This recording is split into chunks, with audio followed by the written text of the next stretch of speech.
ये गुप्ता एंड गुप्ता जो कि सिविल इंजीनियरिंग का एक ऑब्जेक्टिव बुक है, उसी का चैप्टर है स्ट्रेंथ मटेरियल या स्ट्रेंथ ऑफ मटेरियल। इसको मॉस भी बोलते हैं, मटेरियल ऑफ साइंस। या ये काफ़ी इम्पोर्टेंट पेपर है सिविल इंजीनियरिंग का और एक डिजाइन पेपर है। इसी का हम लोग सॉल्यूशन कर रहे हैं। इससे पहले हम लोग इस चैप्टर में हम लोग 1 से लेकर के 45 तक सॉल्व कर चुके हैं। दैट मीन्स 45 क्वेश्चन का हम लोग सॉल्यूशन स्ट्रेंथ ऑफ मटेरियल का देख चुके हैं। इस पार्ट में हम लोग जो 45 से जो आगे है, दैट मीन्स करने का है 46 जो है 46 से शुरू कर रहे हैं। तो ये वीडियो सेकंड पार्ट होगा स्ट्रेंथ ऑफ मटेरियल का। इससे भी पहले हम लोग गुप्ता का ही जो 1 से लेकर के हम लोग 9th चैप्टर तक का जो है फ्लूइड मैकेनिक्स से सोल्व करते हुए हम लोग फ्लूइड मैकेनिक्स को सोल्व करते हुए हम लोग BMC तक, बिल्डिंग मटेरियल एंड कंस्ट्रक्शन तक टोटल 9 चैप्टर का सोल्यूशन देख चुके हैं। टोटल हर एक क्वेश्चन को एक्सप्लेन करते हुए सॉल्यूशन देखा हुआ है। इस पार्ट में हम लोग स्ट्रेंथ ऑफ मटेरियल का जो सेकंड पार्ट है, दैट मीन्स 46 से जो आगे होगा उसको सॉल्व कर रहा है। तो इस वीडियो का सबसे फर्स्ट क्वेश्चन जो होगा मेरा 46 नंबर है। 46 नंबर क्या कर रहा है वो देखते हैं। 46 नंबर क्वेश्चन मेरा आ गया। 46 नंबर क्वेश्चन कर रहा है एक cantilever beam of length A B of length L का कैंटिलीवर बीम है जिसका लेंथ दिया हुआ है। कह लीजिए कॉन्सेंट्रेटेड लोड डब्ल्यू, एक कॉन्सेंट्रेटेड लोड डब्ल्यू कहाँ पे एक्ट कर रहा है? मिड स्पैन पे। मिड स्पैन कौन सा है? सी है। द फ्री एंड बी जो है वो फ्री एंड है। Support on a rigid propped, अच्छा सपोर्ट जो है on a rigid propped condition में है। Then there is a point of contraflexure. तो पॉइंट ऑफ कॉन्ट्राफ्लेक्चर कहाँ पे होगा? तो हम लोग जानते हैं पॉइंट ऑफ कॉन्ट्राफ्लेक्चर कौन सा पॉइंट होता है जहाँ पे बेंडिंग मोमेंट जो होता है वो 0 हो रहा है, उस पॉइंट को ही हम लोग पॉइंट ऑफ कॉन्ट्राफ्लेक्चर बोलते हैं। तो कहने का मतलब है कि जो जिस तरह से वो कंडीशन बीम दिया हुआ है उसमें पूछ रहा है कि बेंडिंग मोमेंट कहाँ पे 0 होगा, किस पॉइंट पे। तो सबसे पहले हम लोग देख रहे हैं बीम का जो कंडीशन है वो कैसा दिया हुआ है। तो इस तरह से मेरा एक बीम है, दैट इज ए है, ए फ्री एंड मेरा बी था और ये मिड स्पैन सी था।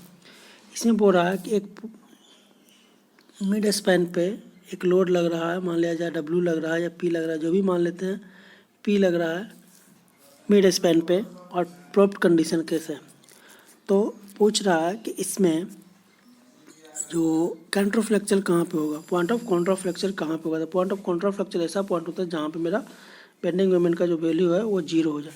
इसका अगर ग्राफ देखेंगे हम, ग्राफ देखते हैं BMD का, तो ग्राफ इस तरह से बनता है। ग्राफ जो बनेगा, मान लिया ये मेरा बीम है, ये मेरा सी है, ये पॉइंट मेरा बी है जहाँ पे सपोर्ट और फ्री एंड है। तो जो मैक्सिमम जो होगा इसका, इसमें BMD मतलब मैक्सिमम जो मोमेंट होगा वो मेरा होगा कहाँ? Under the load. इस तरह से इसका ग्राफ बनेगा BMD का। इस बेंडिंग मोमेंट डायग्राम जो बनेगा इस तरह से बनेगा। तो कह सकते हैं जो कॉन्ट्राफ्लेक्चर जो आएगा ये पॉइंट पे आएगा जो A और C के बीच में आएगा। इसको निकालते कैसे हैं? निकालने के लिए हम लोग देखते हैं क्या करना पड़ेगा।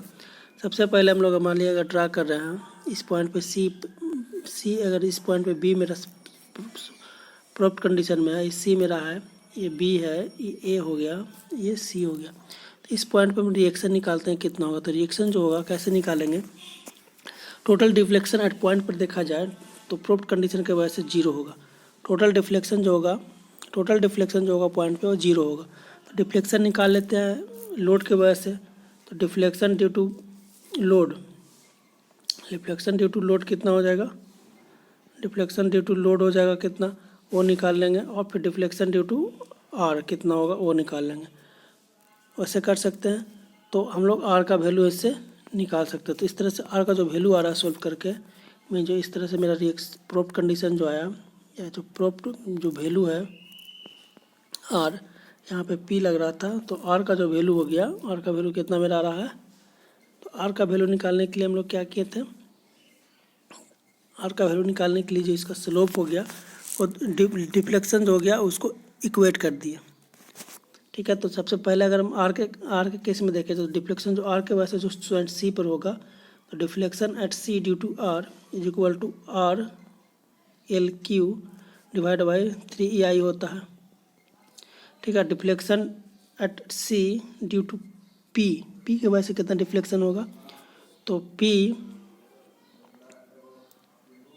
L/2Q divided by 3EI plus जो डिफ्लेक्शन होगा इसका ये प्लस हो गया पी की वजह से, प्लस इसको शिफ्ट कर रहे हैं तो L/2 है, ये L/2 है, तो इसके वजह से डिफ्लेक्शन होगा इस पर। तो स्लोप इसका देख लेते हैं कितना होता है, तो पी L/2 का whole square divide by 2EI into L/2, ये टोटल हो गया मेरा डिफ्लेक्शन लोड के वजह से। तो ये डिफ्लेक्शन प्लस ये डिफ्लेक्शन दोनों को इक्वेट करेंगे तो यहाँ से आर का वैल्यू आ जाएगा। तो जो आर का वैल्यू आ रहा है वो मेरा कितना आ रहा है 5/16L। जब आर का वैल्यू निकल गया 5/16L, तो अगर ये मेरा जो बीम था यहाँ पे मेरा आर लग रहा था, ये मेरा पी लग रहा था L/2 पे, ये L/2 हो गया। तो अब देखना है कि मोमेंट कहाँ पे जीरो हो रहा है, तो मान लीजिए एक्स यहाँ पे मान लेते हैं ये एक्स, तो अब एम एक्स का वैल्यू निकालते हैं, एम एक्स कहाँ पे जीरो हो रहा है, तो एम एक्स निकाल लेंगे। तो एम एक्स बराबर क्या हो जाएगा आर एक्स माइनस, आर का वैल्यू अगर निकालेंगे इस केस में, अगर इस केस में दिया हुआ है आर मेरा दिया हुआ है और पी दिया हुआ है, तो एक्स डिस्टेंस में मोमेंट निकाल रहे हैं एक्स डिस्टेंस पे, तो एम एक्स कितना हो जाएगा मेरा, एम एक्स जीरो कर देना, तो आर इंटू एक्स इधर क्यों हो गया वो एंटी क्लॉकवाइज हो गया, और ये जो लग रहा है पी के वजह से वो क्लॉकवाइज लग रहा है, तो माइनस हो जाएगा पी इंटू डिस्टेंस कितना हो जाएगा X minus L/2 is equal to 0।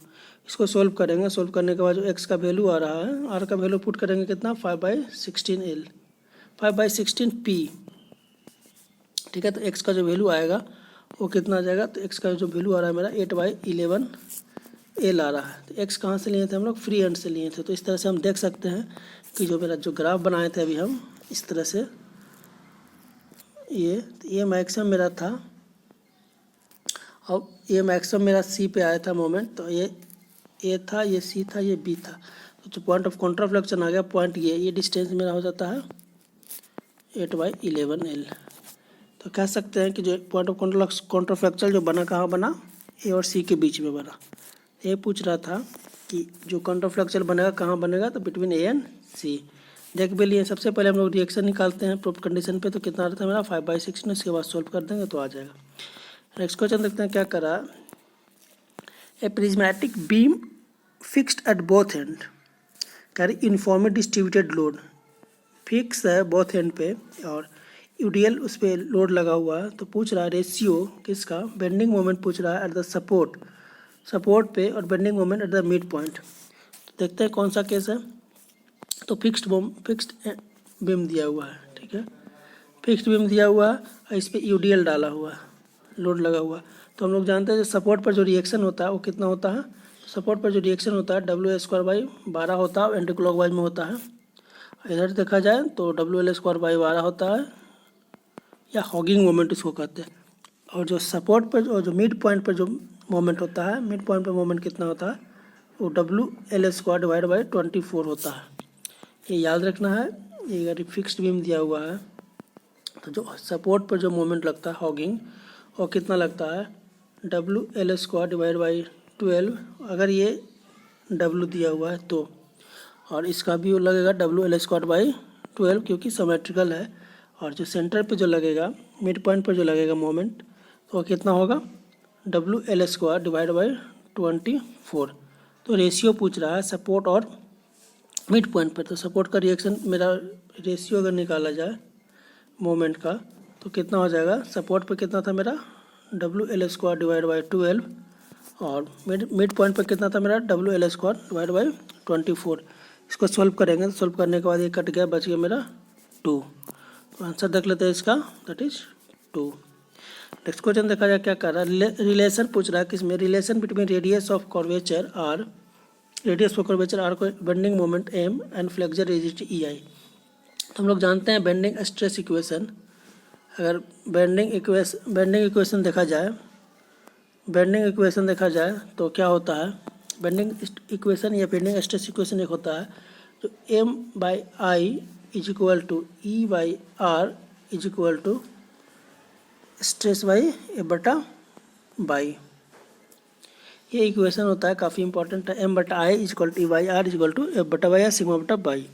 इसी से निकाल लेना है। एम और आई में रिलेशन पूछ रहा था, तो एम और आई में अगर देखा तो एम का, तो इसको सोल्व करेंगे तो कितना आ रहा है, M is equal to E I divide by R. E I by R कौन सा दिया हुआ, दैट इज बी। सिंपल इस फॉर्मूला पूरा याद रखना है। एम बटा I is equal to E by R is equal to sigma बटा बाई। सिग्मा स्ट्रेस हो गया, यंग्स मॉडुलस हो गया, आर रेडियस ऑफ कर्वेचर हो गया, एम मोमेंट हो गया, आई मोमेंट ऑफ इनर्शिया हो गया, ठीक है। बाई एक्सियल डिस्टेंस होता है between centroid and top point, top fibre. तो ये बेंडिंग स्ट्रेस इक्वेशन हो गया। इस तरह से इसका बी आंसर हो गया। नेक्स्ट क्वेश्चन देखते हैं क्या कर रहा है।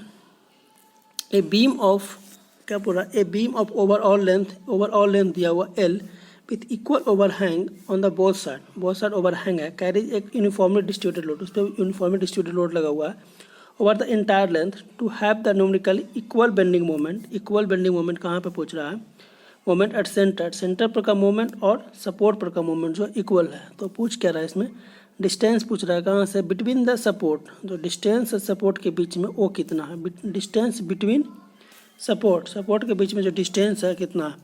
अगर इसका ट्रिक देखा जाए तो देखो बीम कैसा है, इस तरह से बीम दिया हुआ है, इक्वल ओवरहैंग दिया हुआ है, मान ली दोनों साइड ओवरहैंग दिया हुआ है और इस पर यूडीएल डाला हुआ है, ठीक है। तो पूछ ओवरऑल लेंथ एल दिया हुआ, मान ली ओवरऑल लेंथ एल है, तो हम लोग ए अगर इसको मानते हैं, ए इसको मानते हैं, तो ये कितना हो जाएगा, एल माइनस 2a, ठीक है। तो इस केस में हम लोग क्या जानते हैं, अगर ट्रिक्स देखा जाए तो ओवरहैंग जो होता है, अगर सिंपल बनाया जाए तो ओवरहैंग जो होता है, ए का जो वैल्यू होता है वो कितना होता है मेरा, ए इज इक्वल टू होता है 0.207 एल, ठीक है।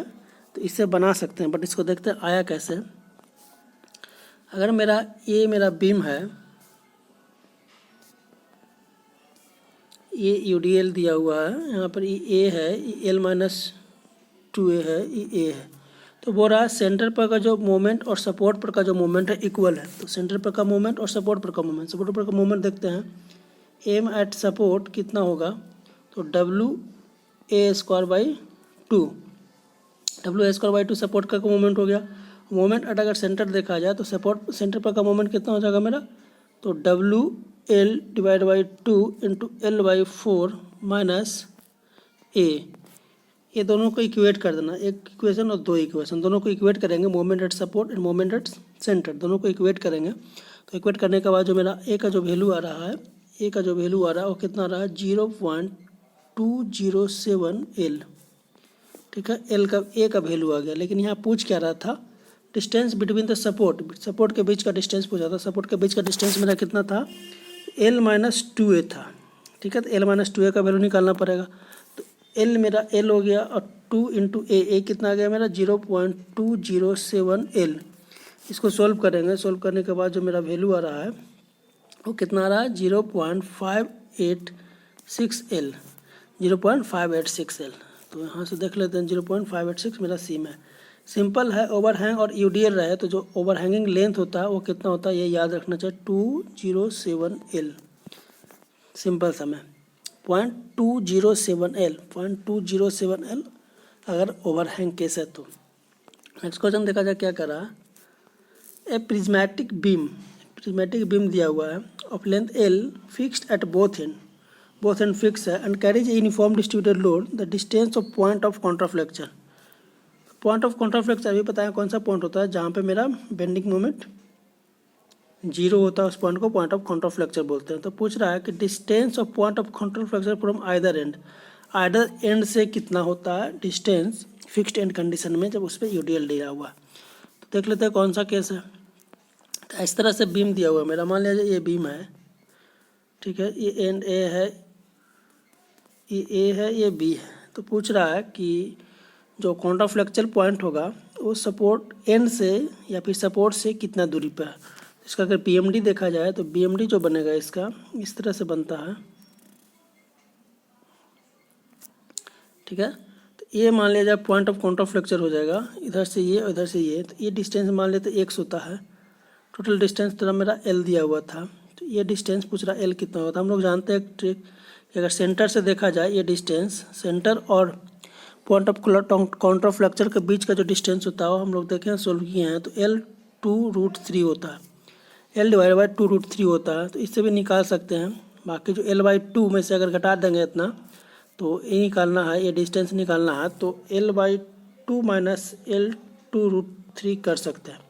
बट ये आया कैसे वो देखते हैं, वो इंपॉर्टेंट है कि आया कैसे। ठीक है, तो इसके लिए हम लोग देखते हैं, सोल्व करते हैं इसको। अगर मान लिया जाए ये मेरा बीम दिया हुआ है, UDL इस पे है, इसका ग्राफ देखें हम लोग, तो ग्राफ अगर देखा जाए BMD मतलब ग्राफ करने का मतलब BMD हो गया। इस तरह से इसका BMD बनेगा, बेंडिंग मोमेंट डायग्राम। ये मेरा BMD हो गया, ये मेरा X है। तो बेंडिंग मोमेंट या काउंटर फ्लेक्चर पॉइंट वो पॉइंट होता है जहाँ पे मोमेंट मेरा 0 होता है। तो मोमेंट निकालते हैं पहले इस पॉइंट पर, X पॉइंट पे।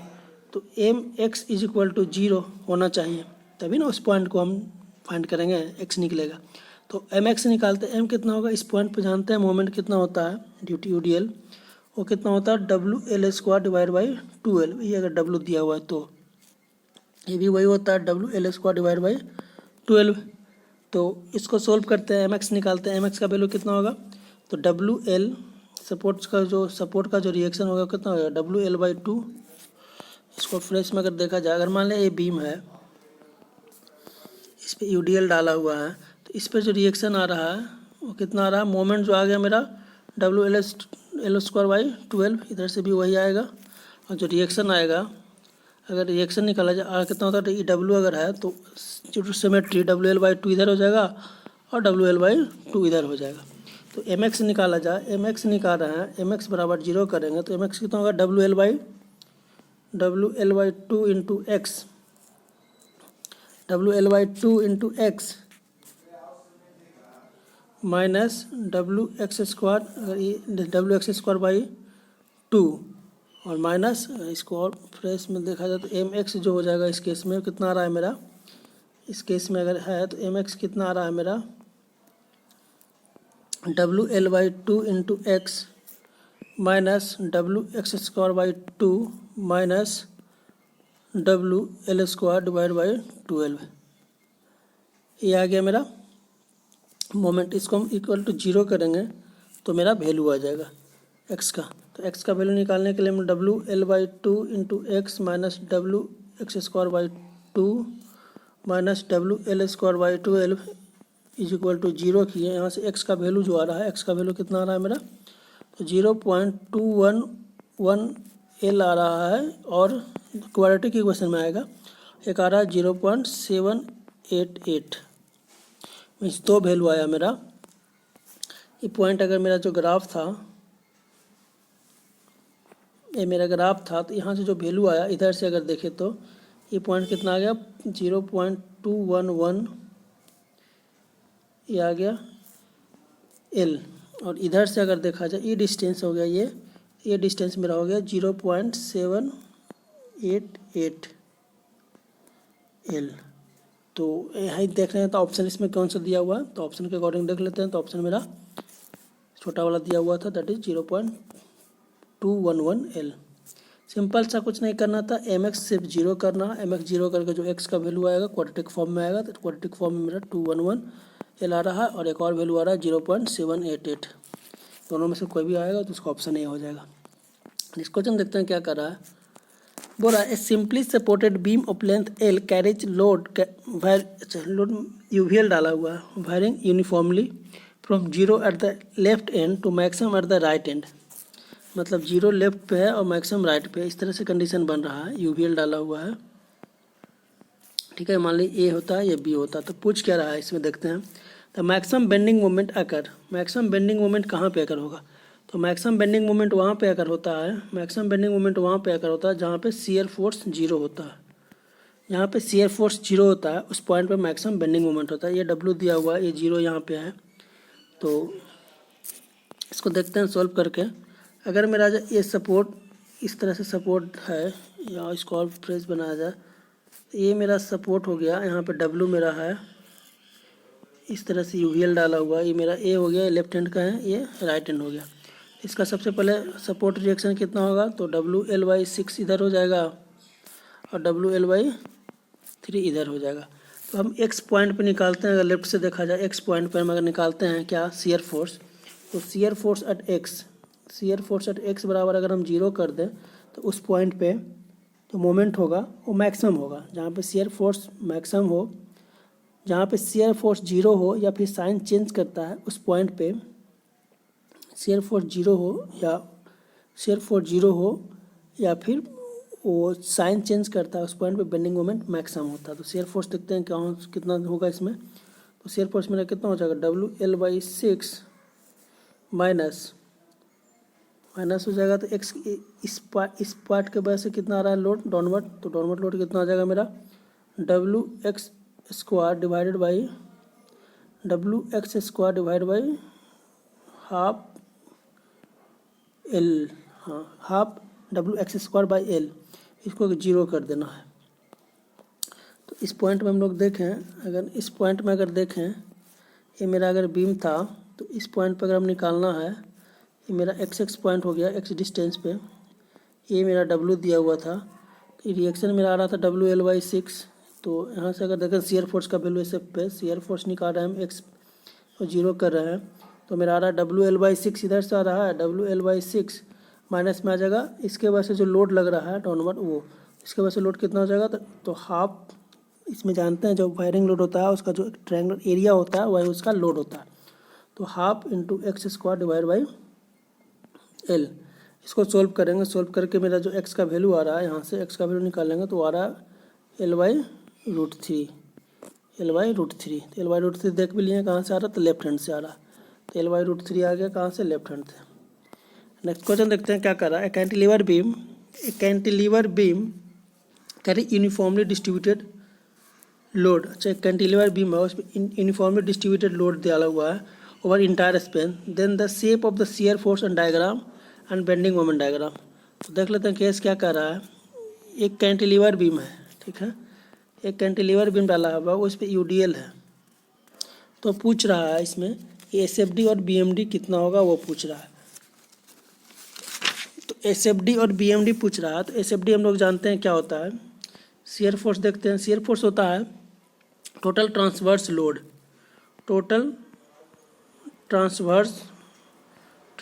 लोड जो होता है उसी को बोलते हैं। तो इस पॉइंट पर अगर देखा जाए तो शियर फोर्स जो होगा इसका लीनियर होता है, क्योंकि WX है, ये W है, X के साथ वैरी करेगा, तो ये लीनियर होगा शियर फोर्स। तो इस तरह से इसका बनेगा लीनियरली, ठीक है। ये W/X इसका ग्राफ होता है, मिस लीनियर होता है, तो ये W मैक्सिमम जो होगा L/W हो जाएगा। ये शियर फोर्स डायग्राम हो गया, SFD हो गया। अब BMD ग्राफ जो होगा वो क्या होगा, एक ज़्यादा होता है यूनिट, दैट मीन्स पैराबोलिक होगा, क्योंकि इसका जो WX²/2 होता है, तो इसका देखा जाए तो इस तरह से इसका पैराबोलिक बनेगा। तो इसको हम कह सकते हैं कि अगर कैंटिलीवर बीम अगर दिया हुआ है, UDL डाला हुआ है, तो ये हो गया मेरा SFD, और अगर इसको अगर हम पैराबोलिक बना दें मीन्स WL²/2 यहाँ पे मैक्सिमम हो जाएगा, और ये WL मैक्सिमम हो जाएगा। तो ये मेरा SFD हो गया और ये मेरा BMD हो गया। तो SFD BMD पूछ रहा था, तो SMD जो होगा मेरा वो कौन सा होगा, तो ट्रायंगल हो गया, और BMD जो हो गया पैराबोलिक हो गया। इस तरह से ग्राफ बन गया मेरा कैंटिलीवर का विथ UDL। तो ऑप्शन देख लेते हैं इसमें कौन सा है, quadratic parabola and cubic parabola, नहीं दोनों पैराबोला नहीं होगा, ट्रायंगल एंड, हाँ जो SFD था वो ट्रायंगुलर था, और पैराबोलिक कौन था, तो पैराबोलिक मेरा BMD था। इस तरह से मेरा B आंसर सही है। नेक्स्ट क्वेश्चन देखते हैं क्या करा। A portion of beam between 2 section is said to be pure bending. Pure bending में कब कहा जाता है, जब बेंडिंग मोमेंट जो हो, प्योर बेंडिंग में कब कहा जाता है, बेंडिंग मोमेंट जो हो वो कांस्टेंट हो और शियर फोर्स जो हो वो 0 हो, तो उस केस को हम लोग क्या कहते हैं, प्योर बेंडिंग बोलते हैं। तो ऑप्शन देख लेते हैं इसमें कौन सा है, constant bending moment and 0 shear force, सही है। बेंडिंग मोमेंट अगर मेरा कांस्टेंट हो गया और शियर फोर्स अगर 0 है, तो उस केस को हम लोग क्या बोलते हैं, प्योर बेंडिंग मोमेंट या प्योर मोमेंट कहते हैं। तो इस तरह से मेरा ए सही है। नेक्स्ट क्वेश्चन देखते हैं क्या कर रहा है।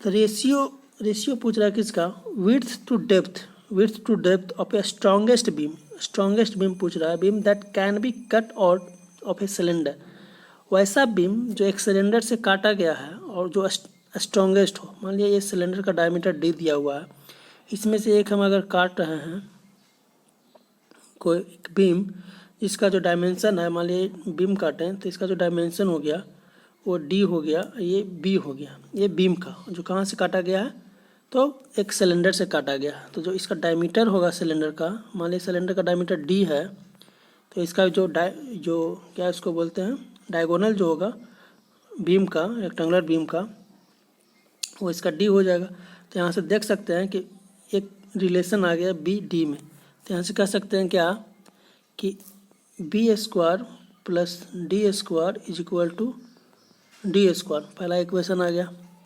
अब बोल रहा है क्या, स्ट्रॉन्गेस्ट बीम होना चाहिए। तो स्ट्रॉन्गेस्ट बीम होने के लिए जेड शुड बी मैक्सिमम होना चाहिए, जो सेक्शन मॉडुलस है वो शुड बी मैक्सिमम होना चाहिए, तभी कोई भी बीम स्ट्रॉन्गेस्ट होता है। तो जेड मैक्सिमम होगा तो ये मेरा D Z by D B जो होगा वो शुड बी 0 होगा। अगर जेड का मैक्सिमम वैल्यू लाना है, सेक्शन मॉडुलस का मैक्सिमम वैल्यू लाना है, तो D Z by D B का जो वैल्यू होगा वो 0 होना चाहिए। तो सबसे पहले जेड निकालते हैं। जेड जो होता है, अगर जेड निकालना है, ये मेरा बीम दिया हुआ था, दैट इज इसको हम डी माने थे, इसको बी माने थे, ये मेरा डी था। तो इसका जो जेड का वैल्यू आ रहा था तो कितना हो रहा था, बी डी स्क्वायर बाई 6 होता है, क्योंकि रेक्टेंगुलर बीम है। एक और रिलेशन मेरा भी देख लिए थे बी स्क्वायर डी स्क्वायर में, तो B square plus D square is equal to D square. मेरा बी और डी दोनों वैरी है, डी कांस्टेंट है, तो एक टर्म निकाल लेंगे यहाँ से, डी का वैल्यू निकाल लेते हैं। तो डी स्क्वायर मेरा क्या हो जाएगा, D square minus B square.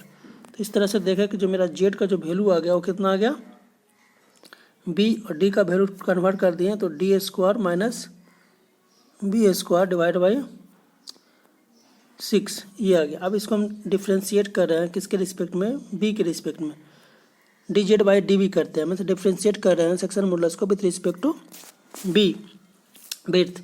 तो जो इसका वैल्यू आएगा, अगर 0 कर देते हैं तो जो मेरा बीम होगा वो स्ट्रॉन्गेस्ट होगा। तो यहाँ से सॉल्व करेंगे तो जो मेरा बी का जो वैल्यू आ रहा है, बी का वैल्यू जो मेरा आ गया वो डी बाई रूट 3 आ गया।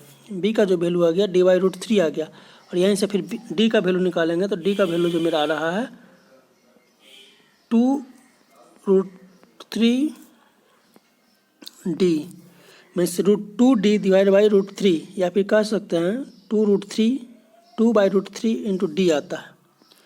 ठीक है, तो मेरा जो बी का जो वैल्यू आ गया, बी का वैल्यू देख लिए हम लोग, डी बाई √3 आ गया, और डी का जो वैल्यू आ गया, डेप्थ आ गया स्ट्रॉन्गेस्ट बीम का, वो कितना आ गया 2/3 डी। ये दोनों का रेशियो पूछ क्या रहा था, विड्थ टू डेप्थ रेशियो।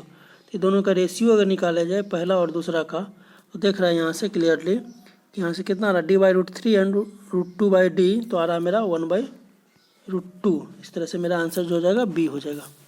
ये इंपॉर्टेंट इसमें याद रखने लायक कौन सा था, बी जो होता है, बी का वैल्यू वो होता है d/√3 और डी का जो वैल्यू होता है वो होता है 2√3d। ये दोनों इंपॉर्टेंट याद रखने का चीज़ था। नेक्स्ट क्वेश्चन देखते हैं क्या कर रहा है। नेक्स्ट क्वेश्चन पे आते हैं, oh of the several prismatic beam. Prismatic beam वैसा बीम होता है, हम लोग देखे थे पहले भी कि प्रिज्मेटिक बीम वैसा बीम होता है जिसका जो डायमेंशन है वो कांस्टेंट होता है। ठीक है, जो इंक्रीजिंग डिक्रीजिंग यूनिफॉर्मली होता है उसको प्रिज्मेटिक बीम बोलते हैं। ऑफ इक्वल लेंथ बोल रहा है कि ऑफ सेवरल प्रिज्मेटिक बीम, वैसा बीम में से इक्वल लेंथ है, equal length the strongest in flexure, तो फ्लेक्चर स्ट्रॉन्गेस्ट हो वैसा कौन सा बीम होगा। तो स्ट्रॉन्गेस्ट फ्लेक्चर होता है वो किसका होता है, तो वैसा बीम जो स्ट्रॉन्गेस्ट हो उसके लिए हम लोग सेक्शन मॉडुलस जो होना चाहिए वो मैक्सिमम होना चाहिए। वही पूछ रहा है, of the several prismatic beam of equal length the strongest flexure is the one having maximum. उसमें मैक्सिमम क्या होना चाहिए, तो सेक्शन मॉडुलस मैक्सिमम अगर होता है, अभी हम लोग देखे थे लास्ट क्वेश्चन में भी कि अगर जेड का वैल्यू मैक्सिमम होता है, जेड का वैल्यू मैक्सिमम होता है तो वो जो बीम होता है वो स्ट्रॉन्गेस्ट होता है। ठीक है, जो जेड का वैल्यू मैक्सिमम होगा, तो जेड का वैल्यू अगर मैक्सिमम होता है तो वो बीम स्ट्रॉन्गेस्ट होता है। तो जेड क्या होता है, सेक्शन मॉडुलस होता है। तो यहाँ पर ऑप्शन दिया हुआ है कि for strongest flexure the having maximum, maximum क्या होना चाहिए, तो सेक्शन मॉडुलस होना चाहिए, that is B. Next question देखते हैं क्या कर रहा है, of the two prismatic beam of same material, two prismatic beam है, ठीक है, सेम मटेरियल दिया हुआ, मटेरियल सेम है, लेंथ सेम है, फ्लेक्चर स्ट्रेंथ सेम है, one in circular and other is square. कहने का मतलब एक सर्कुलर है एक स्क्वायर है, तो बाकी सारा चीज़ सेम है। तो पूछ रहा था cross section the ratio of weight का रेशियो पूछ रहा है। तो वेट हम लोग जानते हैं क्या होता है। अगर मान लिया जब वेट निकालते हैं तो वेट बराबर क्या होता है, density unit weight into volume. और इसको और सॉल्व करेंगे तो क्या हो जाएगा, गामा वॉल्यूम को क्या लिख सकते हैं, लेंथ इंटू एरिया। तो इसमें देखा जाए कि लेंथ सेम है, लेंथ सेम है, एरिया जो होगा क्रॉस सेक्शन एरिया वो अलग अलग है। तो एरिया क्रॉस सेक्शन एरिया अलग अलग है, ये मटेरियल का ये भी सेम होगा यूनिट वेट, क्योंकि सेम मटेरियल दिया हुआ तो ये सेम होगा। तो कह सकते हैं कि जो वेट का जो रेशियो जो है प्रोपोर्शनल किसका हो गया, वेट का एरिया का। जो वेट है यहाँ पे वेट जो है प्रोपोर्शनल है एरिया का। तो अगर हम वेट निकालें किसका, पहले दिया हुआ था किसका, रेड सर्कुलर का फिर स्क्वायर का। अगर वेट निकाला जाए सर्कुलर का डिवाइड बाई वेट निकाला जाए स्क्वायर का, तो यहाँ पर क्या होगा, area of circle divide by area of square. तो एरिया ऑफ सर्किल देखा जाए तो क्या होता है, तो pi D square divide by 4, और इसका क्या होता है एरिया, इसका होता है बी स्क्वायर। इसको सोल्व करेंगे तो यहाँ पर देख रहे हैं कि वेट जो हो गया सर्किल और वेट जो हो गया स्क्वायर का वो कितना का बराबर हो गया, तो pi D square divide by 4 B square ये निकालना था। अब डी और बी का मेरे पास वैल्यू नहीं है इसमें, तो पहले हमको डी और बी का वैल्यू निकालना पड़ेगा। तो इसको हम लोग एक इक्वेशन मान लेते हैं, मान लीजिए एक इक्वेशन इसको मान लेते हैं। अब बाकी जो इसमें दिया हुआ और चीज़ वो देखते हैं। इसमें जो और क्वेश्चन में क्या दिया हुआ था, फ्लेक्सुरल स्ट्रेंथ सेम है, फ्लेक्सुरल स्ट्रेंथ सेम है मतलब जेड का जो वैल्यू है सर्किल का और जेड का जो वैल्यू है स्क्वायर का वो सेम है। तो यहाँ से निकालेंगे, रिलेशन निकल जाएगा बी और डी में। तो जेड जो होता है सर्किल का वो कितना होता है, पाई डी क्यू डिवाइड बाई 32, ये हो गया सेक्शन मॉडुलस ऑफ सर्किल। और अगर स्क्वायर का देखा जाए तो स्क्वायर का जो होता है तो डी क्यू डिवाइड बाई 6। तो यहाँ से अगर रेशियो निकाला जाए डी और डी का या फिर डी और बी का, बी मान लेते हैं ना वहाँ पे, अगर बी मान लेते हैं सर्किल का तो इसको यहाँ पे बी ही मानते हैं। तो डी बाई बी का अगर रेशियो निकाला जाए डी बाई बी का क्यू इज इक्वल टू कितना हो गया यहाँ पे, डी बाई बी। तो यहाँ पर अगर देखा जाए पाई डी क्यू, डी हो गया सर्किल का डायमीटर और बी हो गया स्क्वायर का साइड, ये साइड हो गया बी। इसको सोल्व करेंगे तो यहाँ पर 3 यहाँ पे 16। तो अगर देखा जाए तो डी बाई बी का जो रेशियो आ रहा है डी बाई बी कम आएगा, या फिर कह सकते हैं कि जो डी जो मेरा रेशियो आ रहा है डी बाई बी, अब हम लोग क्या देखे थे, जेड जो सेक्शन मॉडुलस है और जेड जो स्क्वायर का सेक्शन मॉडुलस है दोनों इक्वल है। तो सर्किल का कितना हो गया था मेरा, सर्किल का मेरा हो गया था पाई डी क्यू डिवाइड बाई 32 और स्क्वायर का कितना हो गया था बी, अगर मानते हैं इसको तो बी क्यू डिवाइड बाई 6। तो यहाँ से रेशियो निकाल रहे हैं तो कितना आ रहा है मेरा, ऐसे देख रहे हैं, इसको अगर काटते हैं तो यहाँ कितना आ रहा है 3, इसको करते हैं तो 16। तो यहाँ से देखा जाए डी इधर बी लाते हैं तो बी नीचे आ जाएगा डी बाई बी, 16 ऊपर जाएगा नीचे 3 पाई हो जाएगा। तो यहाँ से कह सकते हैं कि D Q divide by B Q is equal to कितना हो गया 16 डिवाइड बाई 3 पाई। तो यहाँ से हम लोग डी बाई बी का रेशियो निकाल लिए, और वहाँ से मेरा जो आया था वेट का जो रेशियो आया था वो कितना आया था, वेट का जो रेशियो आया था वो मेरा आया था pi by 4 D square divide by B square. और यहाँ से मेरा जो रेशियो आ गया था डी बाई बी का वो मेरा कितना आ रहा था 1.19 आ रहा है। इसको वैल्यू पुट करेंगे इसमें, इसको सोल्व करेंगे तो सोल्व करने के बाद जो मेरा वेट का जो रेशियो आ रहा है, वेट रेशियो किसके किसके बीच में, मतलब सर्किल है और वेट है स्क्वायर का, तो वैल्यू आ रहा है मेरा 1.118 दैट इज ए। में करना कुछ नहीं था, सबसे पहले हम लोग तो देखता कि वेट क्या होता है। तो वेट हम लोग देखें गामा ए इंटू एल होता है, ए और एल कांस्टेंट है। तो देख लिया कि जो वेट प्रोपोर्शनल हो गया एरिया का, जो वेट है वो प्रोपोर्शनल है एरिया का। तो फिर एरिया देखते हैं एरिया क्या होता है। तो एरिया हम लोग जानते हैं पाई डी बाई 4, पाई जो होता है पाई बटा 4 डी स्क्वायर होता है सर्किल का, और एरिया जो होता है स्क्वायर का वो बी स्क्वायर होता है।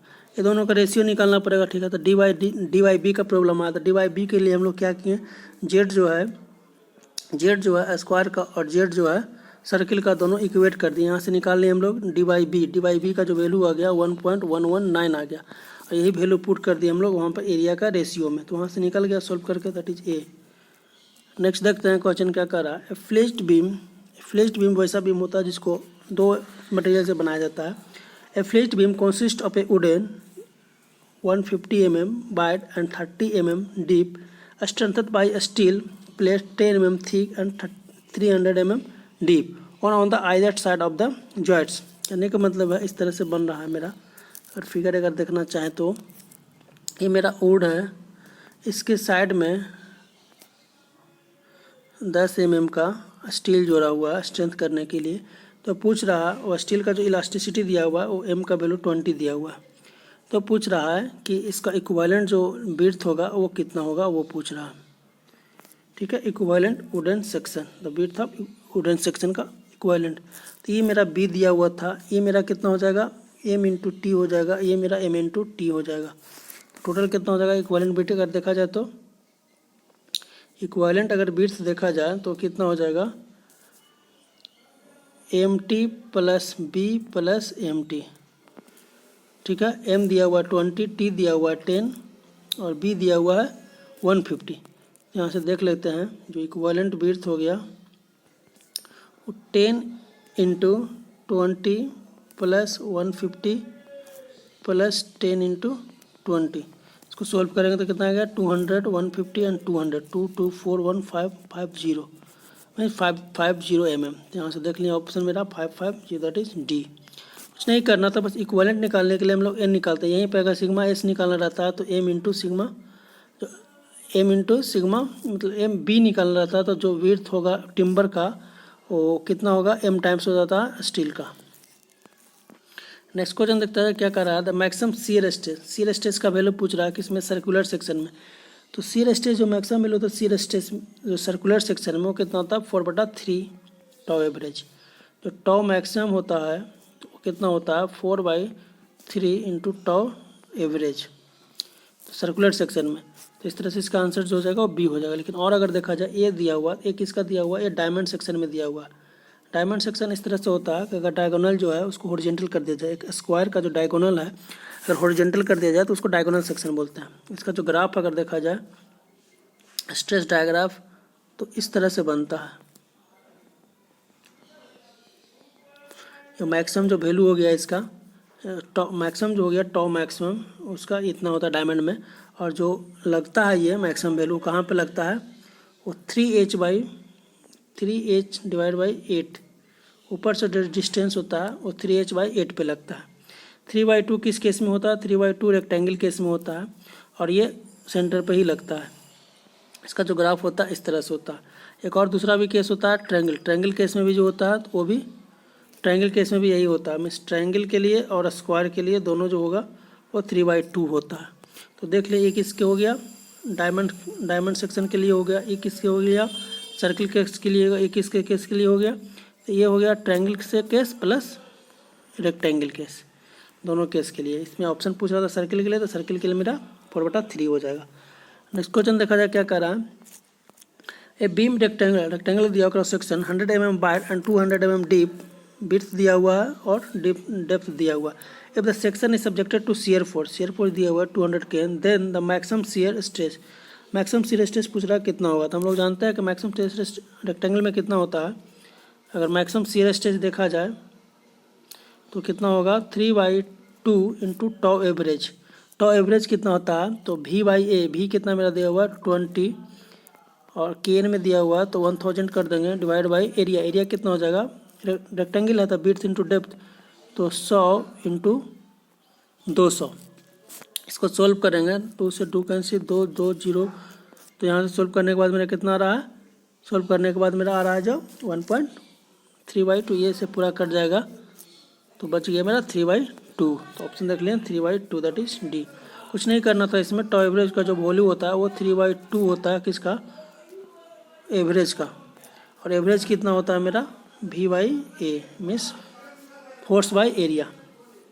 तो डी हो जाएगा। नेक्स्ट क्वेश्चन देखते हैं क्या कर रहा है। एक फिगर दिया हुआ है, इसमें ऑप्शन क्वेश्चन क्या कर रहा है वो देखते हैं। If the maximum flexure stress in timber joist of the flexed beam showing इतना, मीन्स टिम्बर में जो है वो कितना दिया हुआ है 7 दिया हुआ है। Then the maximum stress in reach in steel, timber में दिया हुआ है 7, तो स्टील में कितना होगा। तब हम लोग देखे थे कि अगर स्टील में जो रहता है वो कितना होता है m टाइम्स होता है सिग्मा b का। ठीक है, तो m दिया हुआ है मेरा, देखो अगर फिगर देखा जाए ध्यान से तो m का वैल्यू मेरा 10 दिया हुआ है, तो जिसका जो वैल्यू होगा सिग्मा स्टील का जो वैल्यू होगा वो कितना हो जाएगा इसमें m टाइम्स सिग्मा b का, तो 10 इंटू 7 बोले तो 70। ऑप्शन देख लेते हैं, ऑप्शन इसमें 70 किस में है, that is B. Next question क्या है। A beam of square cross section with side दिया हुआ मेरा 100 mm is placed with one diagonal vertical है। If the shear force acting on the section is 10, shear force act कर रहा है 10 kN, then the maximum shear stress. कैसा condition है, diagonal जो है हॉरिजॉन्टल है, तो एक डायगोनल हॉरिजॉन्टल एक डायगोनल वर्टिकल है। तो मान लिया जाए ये मेरा स्क्वायर क्रॉस सेक्शन होता है, इसको अगर डायगोनल वर्टिकल कर दिया जाए एक हॉरिजॉन्टल, तो कैसा शेप बनेगा, शेप जो बनेगा इस तरह से बनेगा, मीन्स इसको डायमंड शेप बोलते हैं।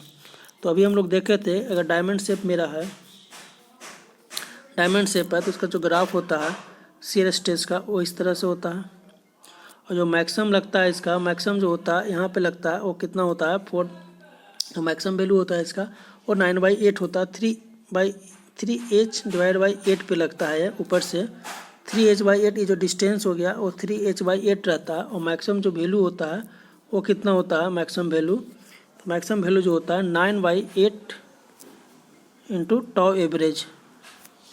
ठीक है, तो डायगोनल केस में अगर देखा जाए, तो मैक्सिमम जो वैल्यू होगा 9/8 इंटू टॉ एवरेज कितना हो जाएगा, तो v/एरिया हो जाएगा। ठीक है, तो 9/8 और एरिया और कितना दिया हुआ था डायमेंशन देख लेते हैं। तो दिया हुआ है 100 mm दिया हुआ विड्थ प्लेस्ड, अच्छा 100 mm विड्थ दिया हुआ है और स्क्वायर है, तो इसका एरिया निकल जाएगा, 100 का स्क्वायर कर देंगे। और क्या दिया हुआ है इसका शियर फोर्स दिया हुआ 10 kN, तो हम लोग देख लिए थे कि मैक्सिमम जो होगा वो मैक्सिमम कितना होता है 9/8 इंटू भी हो जाएगा 10 इंटू 1000, तो mm में हो जाएगा, ये mm में कर दिए, डिवाइड बाई एरिया कितना हो जाएगा 100 का स्क्वायर। इसको सोल्व करेंगे तो 4 शून्य ऊपर में 4 शून्य नीचे में कट गया, बच गया 9/8 को सोल्व करेंगे तो कितना रहा 1.125, दैट इज बी। इसमें कुछ नहीं था, डायगोनल केस था, इसका डायमंड शेप था। डायमंड शेप में जो मैक्सिमम स्ट्रेस होता है 9/8 टाइम्स होता है किसका, टॉ एवरेज का, बस यही फार्मूला याद रखना था, that is B. Next question देखा जाए, prismatic bar is subjected to pure bending shape है, प्योर बेंडिंग, एक प्रिज्मेटिक बार में सिर्फ प्योर बेंडिंग लग रहा है। A prismatic bar been subjected to pure bending assume the shape, तो प्योर बेंडिंग में कौन सा शेप बनेगा, जब प्योर बेंडिंग लग रहा है तो आर्क ऑफ सर्किल बनता है, जब सिर्फ बेंडिंग लग रहा है तो उसमें आर्क ऑफ सर्किल। ठीक है, नेक्स्ट क्वेश्चन देखते हैं। ए beam of triangular cross section दिया हुआ placed with the base horizontal, the maximum shear stress intensity in the section. अभी हम लोग देखे थे अगर ट्रायंगुलर पोर्शन है, इस तरह से कोई एक बीम दिया हुआ है, तो पूछ रहा है कि मैक्सिमम जो शियर स्ट्रेस लगेगा वो कहाँ लगेगा। तो इस केस में लोग जानते हैं जो मैक्सिमम शियर स्ट्रेस का जो ग्राफ होता है इस तरह से रहता है, न्यूट्रल एक्सिस से थोड़ा ऊपर लगता है। ये हो गया कहाँ पर लगता है, अगर ये मैक्सिमम वैल्यू यहाँ से अगर लग रहा है तो मैक्सिमम वैल्यू जो लगता है h/2 पे लगता है,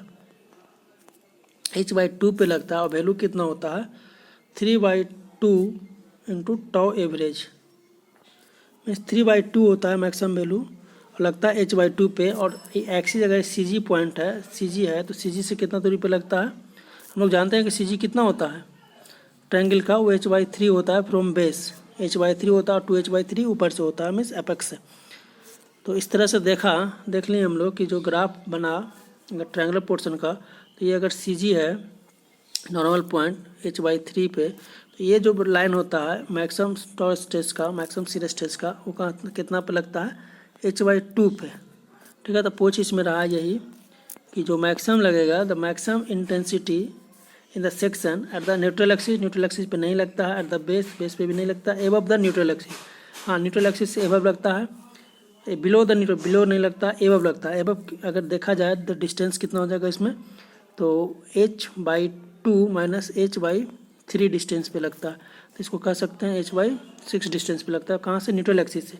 और एपेक्स पॉइंट से अगर देखा जाए तो h/2 पे लगता है, दैट इज सी इसका करेक्ट आंसर होगा। नेक्स्ट क्वेश्चन देखते हैं क्या कर रहा है। A beam of I section दिया हुआ अभी, तो 600 mm deep and 200 mm wide, flange 20 mm thick and wave 25 mm flange दिया हुआ थिकनेस और 25 mm थिक दिया हुआ वेव का। If the shear stress in the web at the junction of flange and web is Q, junction पे shear stress का value Q है, then the shear stress in the flange at the junction, तो flange में पूछ रहा है कितना होगा। तो हम लोग एक रिलेशन जानते हैं, इसमें क्या होता है, शियर स्ट्रेस जो होता है इन्वर्सली प्रोपोर्शनल होता है विड्थ का। शियर स्ट्रेस जो होता है इन्वर्सली प्रोपोर्शनल होता है विड्थ का, एक काफ़ी इंपॉर्टेंट फार्मूला है। तो आई सेक्शन दिया हुआ है, तो आई सेक्शन जो होता है इस तरह से होता है। या अगर मान लिया जाए आई सेक्शन दिया हुआ है, तो जो इसका अगर शियर स्ट्रेस डायग्राम देखा जाए, तो जो शियर स्ट्रेस डायग्राम होता है इस तरह से, जैसे जैसे विड्थ बढ़ेगा तो ये कम होता है, विड्थ घट जाएगा, तो जो इसका जो वैल्यू होता है शियर स्ट्रेस का वो बढ़ जाता है। मान लिया जाए इस तरह से इसका ग्राफ बनता है, shear stress graph for I section, shear stress digraph for I section. ठीक है, तो ये बोल रहा है कि जंक्शन पे अगर दिया हुआ है और ये दिया हुआ है, तो यहाँ पर जो मैक्सिमम होगा ये वैल्यू जो होता है टॉ मैक्सिमम होता है एट द सेंट्रॉइड। तो निकालना क्या है इसमें, क्यों निकालना है इसका वेव फ्लेंज का, अगर जंक्शन का दिया हुआ है तो रिलेशन जानते हैं, देखें हम लोग, जो टॉ होता है वो इन्वर्सली प्रोपोर्शनल होता है विड्थ का। ठीक है, तो पहला केस में देखा है हम लोग, विड्थ देखते हैं क्या दिख रहा है,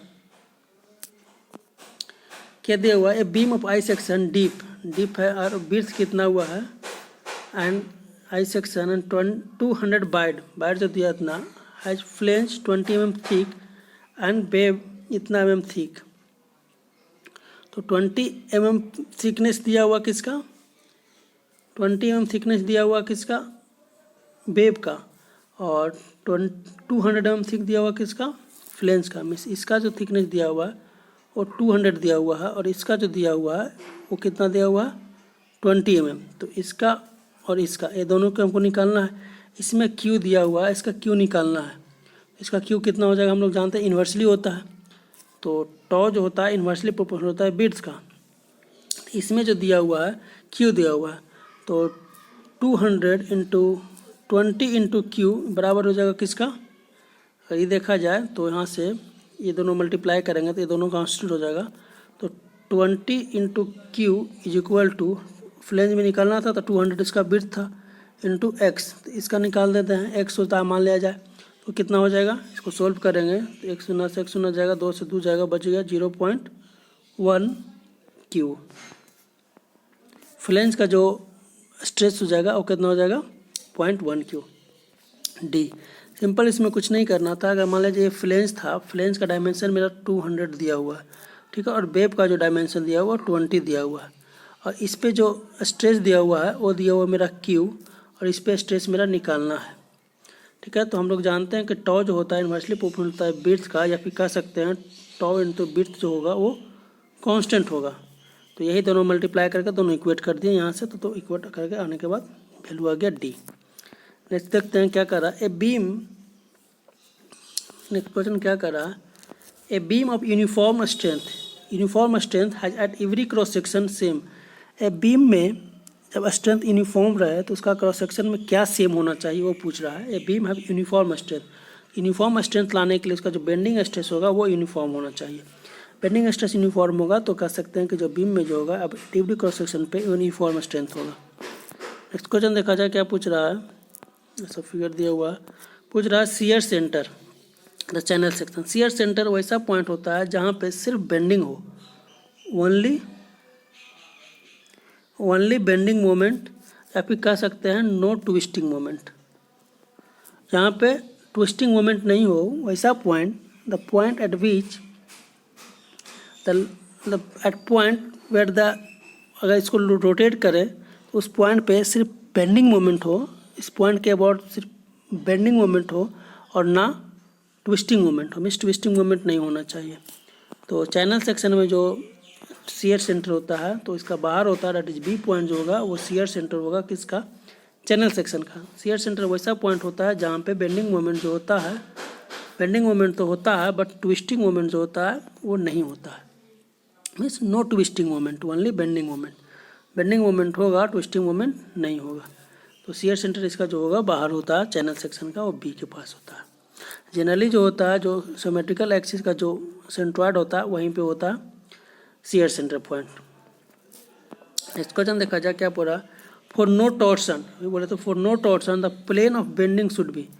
किस मतलब कहने का क्वेश्चन ये है कि वैसा प्लेन जिस पे ट्विस्टिंग नहीं हो, नो ट्विस्टिंग हो, उसको क्या कहते हैं। तभी हम लोग देखें तो उस प्लेन को हम लोग शियर सेंटर कहते हैं। The parallel to one of the principal axis, parallel नहीं, the passes through the shear centre. हाँ, तो बेंडिंग शुड भी कहाँ से बेंड होना चाहिए, तो वो शियर सेंटर से पास होगा, तो सिर्फ बेंडिंग मोमेंट होगा। यहाँ से कहेंगे तो ओनली जो होगा वो बेंडिंग मोमेंट होगा, ओनली बेंडिंग मोमेंट होगा। That is B. Next question देख रहा है क्या करा है, टू बीम दिया, one of circular cross section and other is square cross section, have equal area, area जो है इक्वल है। If the subjected to bending subject कर रहा है तो बोल रहा है circular section is more economical, square section is more economical. तो इकोनॉमिकल कौन ज़्यादा होगा वो पूछ रहा है। तो इसके लिए हम लोग क्या जानते हैं, जिसका जेड का वैल्यू जिसका ज़्यादा होगा, जेड का वैल्यू जिसका ज़्यादा होगा, मीन्स इसका जेड का जो वैल्यू मैक्सिमम होगा वो इकोनॉमिकल ज़्यादा होता है। तो हम लोग जानते हैं कि जो मोर इकोनॉमिकल जो होता है, सबसे ज़्यादा इकोनॉमिकल जेड का वैल्यू अगर देखा जाए तो आई सेक्शन का होता है। उसके बाद अगर देखा जाए तो रेक्टेंगल सेक्शन का होता है। उसके बाद देखा जाए तो स्क्वायर सेक्शन का होता है। और सबसे कम जो होता है ये स्क्वायर सेक्शन होगा, सबसे कम जो होता है वो सर्किल का होता है। तो Z I section is greater than Z rectangle section is greater than Z square section is greater than Z circle section. तो सबसे कम इसमें मेरा हो गया सर्किल सेक्शन। तो इसमें अगर देखा जाए ऑप्शन के अकॉर्डिंग तो स्क्वायर सेक्शन जो होगा इकोनॉमिकल होगा किसके कंपेयर में, तो सर्किल के कंपेयर में। बीम के केस में ये बीम था, अगर कॉलम रहता तो सर्कुलर होता है, बट यहाँ बीम था तो बीम जो होता है जेड से इंडिकेट किया जाता है। जेड जिसका ज़्यादा रहता है उसका जो स्ट्रेंथ ज़्यादा होता है, इकोनॉमिकल होता है। तो यहाँ पर जेड मेरा स्क्वायर सेक्शन का ज़्यादा है इन कंपेयर टू सर्किल। तो इस तरह से कह सकते हैं कि जो स्क्वायर सेक्शन होगा वो मोर इकोनॉमिकल होगा compare to circular. That is B, इसका आंसर हो गया। नेक्स्ट क्वेश्चन देखता है क्या करा है, a portion which should be removed from top and bottom. एक पोर्शन रिमूव करना है किसका, टॉप एंड बॉटम से ऑफ ए सर्कुलर एरिया। अगर सर्कुलर क्रॉस सेक्शन एरिया दिया हुआ है तो उसको पोर्शन रिमूव करना, section of modulus the order to obtain maximum section modulus. क्यों रिमूव करता है, तो सेक्शन मॉडुलस जो है वो मैक्सिमम निकालने के लिए। तो इसको हम देखते हैं, सेक्शन मॉडुलस मैक्सिमम होना है। तो अगर मान लिया ये सर्कुलर सेक्शन है, ये पोर्शन अगर ऊपर से रिमूव किए, ये पोर्शन नीचे से रिमूव किए, मान लिया एक्स है तो ये भी एक्स होगा। डायमीटर इसका डी दिया हुआ था, तो इसको रिमूव कर है। ये मान लिया जाए अगर डायमीटर डी है, ये पोर्शन पूरा डी है, ये डी मेरा पूरा दिया हुआ है, तो एक्स का वैल्यू कितना होगा पूछ रहा है। किसके लिए, Z should be maximum, Z का जो वैल्यू हो वो मैक्सिमम हो। तो जेड मैक्सिमम के लिए क्या करना चाहिए कि D Z by D x का जो वैल्यू है, D Z by D x का जो वैल्यू है उसको जीरो होना चाहिए। इसको सोल्व करेंगे, सोल्व करने के बाद जो एक्स का वैल्यू यहाँ से आ रहा है, एक्स का जो वैल्यू आ रहा है वो 1011 डी आ रहा है। तो फॉर रिमूविंग मतलब इसको सेक्शन मॉडुलस ज़्यादा रहने के लिए means maximum for maximum section modulus in the circular section to remove that portion, top portion bottom portion कितना रिमूव करेंगे एक्स, और एक्स का वैल्यू कितना हो रहा है मेरा 0.011 D, that is C. Next देखते हैं क्वेश्चन क्या कर रहा है, a beam of overall length दिया हुआ L rest on two simply separated of equal overhang. अच्छा फिर ओवरहैंग इक्वल है both side, two equal loads act at the free ends if the deflection at the centre, deflection पूछ रहा है at the centre of the beam is same at the either end. अच्छा deflection end पे जो है वो equal है किसका, डिफ्लेक्शन एट द सेंटर। किस केस में, केस दिया हुआ ऐसा, ये ओवरहैंग बीम है और सिंपली सपोर्टेड है, ठीक है, और इस सिंपली सपोर्टेड ओवरहैंगिंग बीम पे एक लोड लग रहा है मान लिया पी। तो पूछ क्या रहा है इसमें, पूछ क्या रहा था क्वेश्चन में वो देखते हैं पहले। Overall length L, the node 2 simply separated with equal overhang on both sides. Two equal loads act at the free end. If the deflection at the center of the beam is same as either end, then the length of either overhang. अच्छा, length of overhang पूछ रहा है कितना होगा, means ए का value पूछ रहा है। तो अब केस देखते हैं कैसा है। ये मेरा बीम है, ये मेरा ओवरहैंगिंग लेंथ मेरा ए है, ये भी ए है, ओवरऑल लेंथ मेरा एल था, इसको और छोटा बनाया जाए। और ये मेरा बीम है, ये ओवर हैंगिंग है, ये मान ले ए है, ये है, ये कितना हो जाएगा L-2 है, क्योंकि पूरा ओवरऑल लेंथ मेरा L था। यहाँ पर लोड लग रहा है मेरा P, सेम लोड लग रहा है B पे P। तो A का वैल्यू पूछ रहा है कितना होगा। तो डिफ्लेक्शन मान लिया A हो गया, ये B हो गया, ये सेंटर C हो गया, ये D हो गया, ये E हो गया। ठीक है, कब? जब डिफ्लेक्शन एट C और डिफ्लेक्शन एट D इक्वल है तो इस केस में डिफ्लेक्शन निकालते हैं D पे, तो कितना होगा, पहले C पे निकालते हैं। तो C पे निकालने के लिए हम लोग क्या करेंगे देख लेते हैं। अगर C पे इसको कन्वर्ट करते हैं तो इस तरह से फॉर्म बनेगा। ये मोमेंट कन्वर्ट कर दिए तो मोमेंट कितना हो गया मेरा P इंटू ए, इधर हो गया, इधर भी पी ए हो जाएगा होगिंग। तो इस केस में जो डिफ्लेक्शन होता है सेंटर पे, डिफ्लेक्शन एट C, ये मेरा A था, ये मेरा B था, ये मेरा C था। डिफ्लेक्शन एट C पे कितना होता है mL² divide by 8EI। Formula होता है mL² बटा EI। इस केस में डिफ्लेक्शन एट C निकल जाएगा यहाँ से, तो L का वैल्यू आ गया। तो डिफ्लेक्शन एट C मेरा कितना हो जाएगा, m कितना हो जाता है PA, L कितना हो रहा था बीच में L-2A का whole square divide by 8EI। पहला केस निकल गया डिफ्लेक्शन एट C पे। अब निकालना डिफ्लेक्शन एट फ्री एंड। तो फ्री एंड पे निकालने के लिए फिर से हम बीम देखते हैं। ये मेरा बीम है, ठीक है, ये फ्री एंड पे लोड लग रहा था। तो जो डिफ्लेक्शन होगा इसको शेप अगर देखा जाए तो इस तरह से डिफ्लेक्ट करेगा, तो ये डिफ्लेक्शन हो जाएगा। और एक और जो मोमेंट इस पे लग रहा है उसके वजह से डिफ्लेक्ट करेगा। तो जो मोमेंट इसमें डिफ्लेक्शन हो जाएगा, डिफ्लेक्शन एट मान लिया जाए ये पॉइंट मेरा E था, तो डिफ्लेक्शन एट E कितना हो जाएगा, तो PAQ/3EI प्लस जो थीटा लगेगा उसके वजह से। तो थीटा यहाँ पे कितना हो जाएगा mL² बाई, अगर थीटा यहाँ पे आ रहा है A और B पे, वो दोनों बराबर हो जाएगा, कितना हो जाएगा mL/2EI, mL divide by 2EI। तो mL मेरा P हो गया यहाँ से P into A L-2A divide by 2EI। इसको सॉल्व करेंगे तो हम लोग देख लिए, अगर फेस में देखा जाए तो इसके वजह से जो डिफ्लेक्शन आ रहा था, मान लीजिए सपोर्ट था, तो डिफ्लेक्शन जो शेप वाला डिफ्लेक्टेड शेप इस तरह से आ रहा था, यहाँ पर ठीठा लगेगा ठीक। तो स्लोप जो हो गया A और स्लोप और जो B पे, वो दोनों कितना हो रहा था, वो mL डिवाइड बाई 2EI। ठीक है, तो जो डिफ्लेक्शन आएगा फ्री एंड पे, तो एक तो P के वजह से आएगा और एक और जो रोटेशन आ रहा है इसका स्लोप उसके वजह से आएगा। तो टोटल जो स्लोप आ गया किस पे, एंड पे, वो कितना आ रहा है PAQ डिवाइड बाई 3I जो लोड की वजह से। और दूसरा जो आएगा वो स्लोप की वजह से आएगा। स्लोप कितना था मेरा PML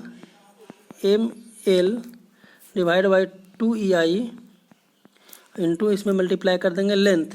तो लेंथ कितना है मेरा, इसमें लेंथ मल्टीप्लाई कर देंगे तो लेंथ मेरा जो ओवरहैंगिंग लेंथ था वो A। ये दोनों इक्वेशन को हम लोग सोल्व करेंगे। पहला देखे थे डेल एट C निकाले थे, तो कितना था mL² डिवाइड बाई 8EI। ये दोनों को सोल्व करेंगे। सोल्व करने के बाद A का जो वैल्यू आएगा वो निकालते हैं। तो A का जो वैल्यू आ रहा है मेरा पर यहाँ पे, तो A का जो वैल्यू सोल्व करने के बाद आ रहा है वो कितना आ रहा है मेरा, एक इक्वेशन इससे पहले अगर इक्वेशन A का वैल्यू जो मेरा आ रहा है 0.152L और दो वैल्यू आ रहा है इसका क्वाड्रेटिक इक्वेशन में, और 0.705L। ठीक है, 1.152L एंड इतना एंड 0.705L। तो ऑप्शन देख लेते हैं इसमें किन दिया हुआ है। तो मेरा ऑप्शन दिया हुआ ये, दैट इज A। ये केस किस में था, जब मेरा UDL था। UDL के केस में हम लोग देखे थे लास्ट में ही, जो ओवरहैंगिंग लेंथ कितना हो रहा था मेरा 0.207L, जिसमें UDL के केस में। और याद रखना है कि अगर सिंपल पॉइंट लोड है तो उसके केस में कितना हो रहा है मेरा 0.152L, और एक और था 0.705L, दोनों, दैट इज A इसका करेक्ट आंसर होगा। नेक्स्ट क्वेश्चन देखते हैं क्या कर रहा है।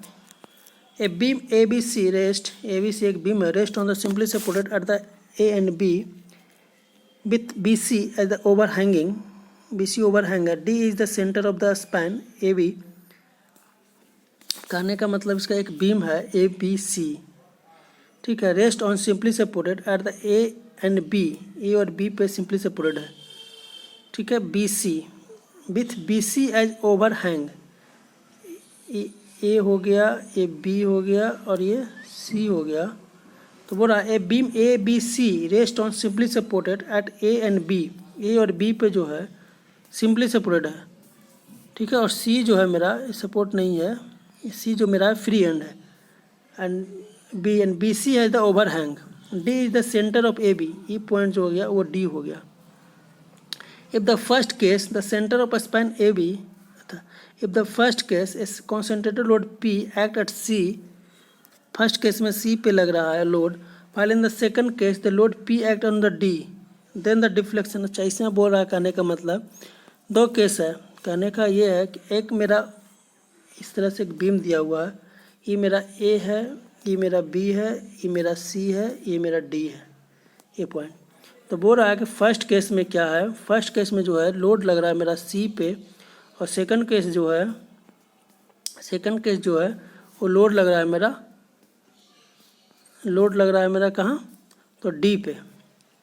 तो बोल रहा है कि तो बोल रहा है क्या deflection at D in the first case will be equal to the deflection at C in the second case. तो हम लोग इसके लिए क्या जानते हैं, मैक्सवेल थ्योरम जानते हैं, मैक्सवेल थ्योरम एक है, मैक्सवेल थ्योरम पढ़े हैं, तो मैक्सवेल थ्योरम से ही देखते हैं। मैक्सवेल थ्योरम क्या कहता है, deflection at 1 due to 2 is equal to deflection at 2 due to 1, deflection at 1 due to load at 2 is equal to deflection at 2 due to load 1। ये होता है मैक्सवेल थ्योरम, इसी से निकाल लेते हैं, यही इसी का सॉल्यूशन एक्सप्लेनेशन है ये।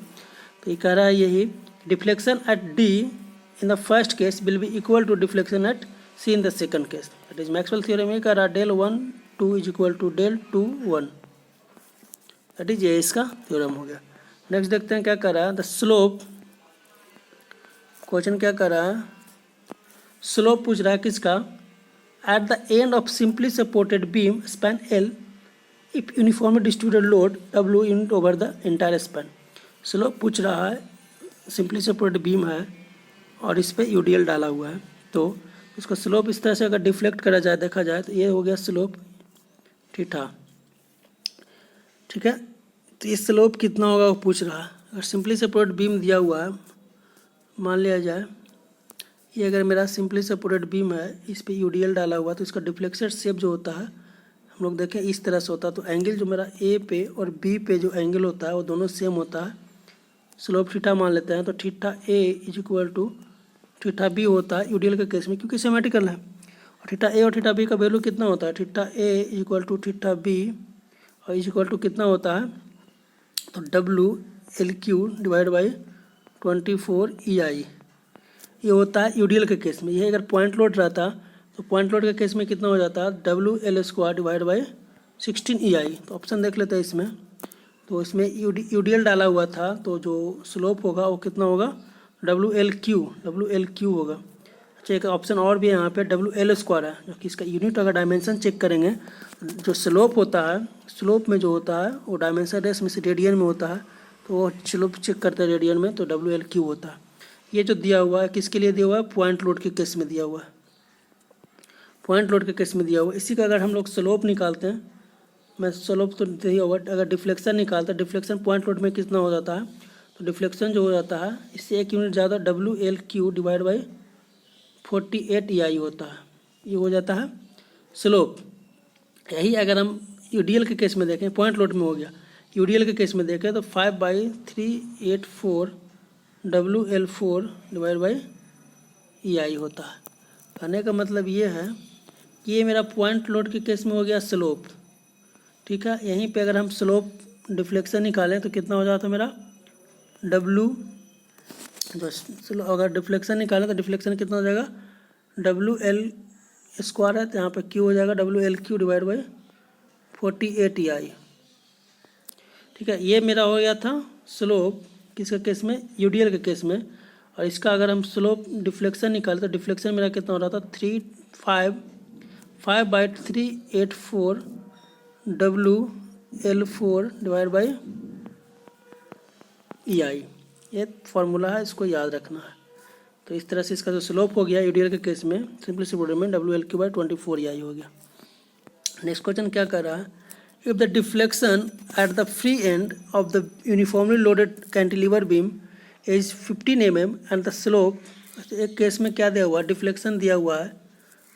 डिफ्लेक्शन कब दिया हुआ, फ्री एंड पे, at the uniform distributed load cantilever beam is 15 mm and the slope of the deflection curve at the free end 0.02 radian, then the length of the beam, length पूछ रहा कितना। मान लिया cantilever beam है, ऐसा दिया हुआ केस, कैंटिलीवर बीम पे यूडीएल डाला हुआ है, तो इसमें स्लोप, इसमें डिफ्लेक्शन और स्लोप का वैल्यू दिया हुआ है 15 mm और 0.2 mm। तो हम लोग क्या जानते हैं, एक फार्मूला अगर देखा जाए, अगर कैंटिलीवर बीम में अगर यूडीएल डाला हुआ है तो जो स्लोप का जो वैल्यू होता है वो कितना होता है, WL3 divide by 6 EI।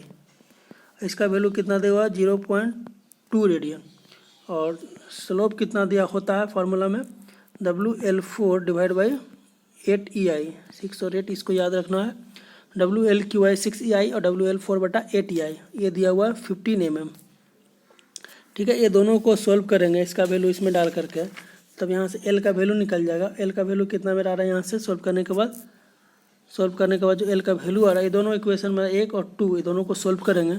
Solve करने के बाद जो मेरा L का वैल्यू आ रहा है, तो L का वैल्यू मेरा 1 आ रहा है, दैट इज़ 1 मीटर। ऑप्शन देख लेते हैं, 1 मेरा किस में दिया हुआ, दैट इज़ B।